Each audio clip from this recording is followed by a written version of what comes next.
The service of Hispanic women in the Army has a rich and diverse history that begins in earnest during World War II.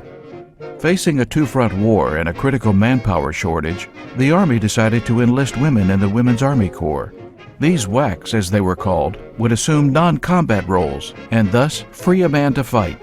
Hispanic women were among this pioneering group, with one special company formed in Puerto Rico.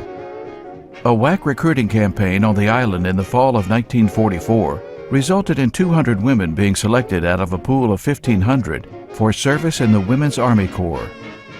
The entrance requirements were rigorous, with each woman being required to pass an exam, which was entirely in English. Those selected represented many professions: teachers, office workers, translators, and even a lawyer. The majority of these Puerto Rican WWIIs were assembled into a unit that was flown by Army Air Transport to Fort Oglethorpe, Georgia for basic training. There, they also received specialized training as clerks and were then assigned to the Army Embarkation Post Office, located on Lexington Avenue in Manhattan, New York. When interviewed, these women emphatically voiced the pride they felt in serving and wearing a WWII uniform. Interestingly, many of the Puerto Rican women noted that they had never worn wool before, so their winter olive drab uniforms were quite a novelty.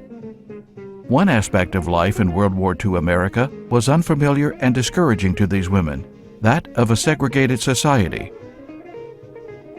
Racial segregation was not practiced in Puerto Rico, yet when the 200 Puerto Rican WWIIs were selected, the darker complexioned women were separated and sent to Fort Des Moines, Iowa, to receive basic training with African American WWIIs. After getting out of the Army, some of these first Hispanic servicewomen went on to work with the League of United Latin American Citizens to fight for civil rights over the next decades. In honor of a long tradition of Hispanic Army service, we salute the brave Puerto Rican women who answered the call and served in the Women's Army Corps during World War II.